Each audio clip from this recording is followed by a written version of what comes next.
December 20 तारिख शुक्रवार दिन संबलपुर गंगाधर मेहेर विश्वविद्यालय द्वारा स्वभाव कवि गंगाधर मेहेर श्राद्धवार्षिकी उपलक्षे गंगाधर साहित्यर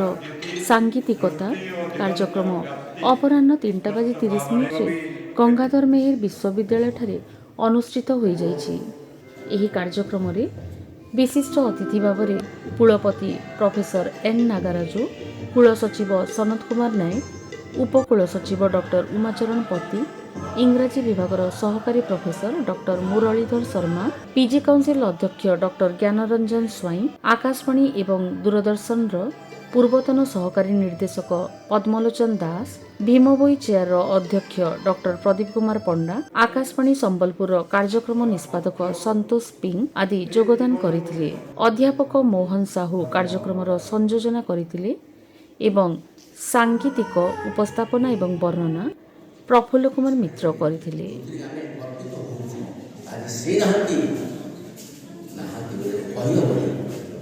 अच्छे आम सहित से देखुन शुणुन भाई से ना स्थिति को आम अनुभव करवर्षी चली मातृभूमि मातृभाषा ममता जहाँ हृदय जननी नहीं जदि ज्ञानी मन में गणा अज्ञान रही तेणु ये सब मत मन पड़े भल लगे से मोर यात्रा आरंभ है कंपोजिशन शिक्षा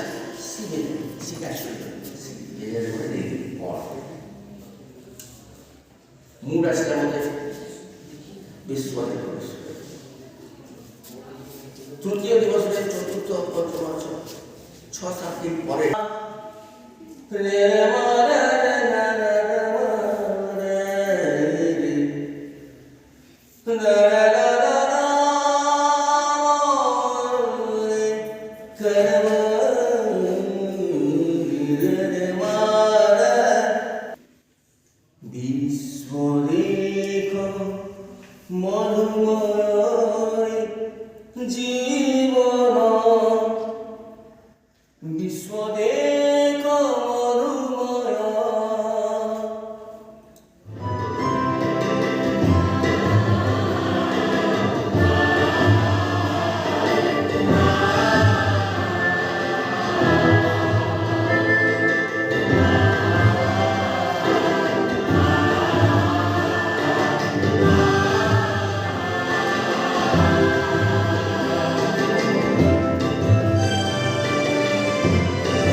हो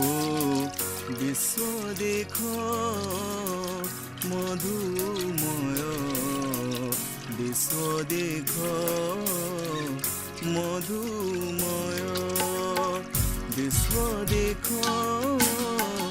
मधुमय विश्व देख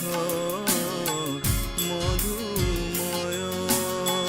मधुर झरण करिब हरण मधुर झरण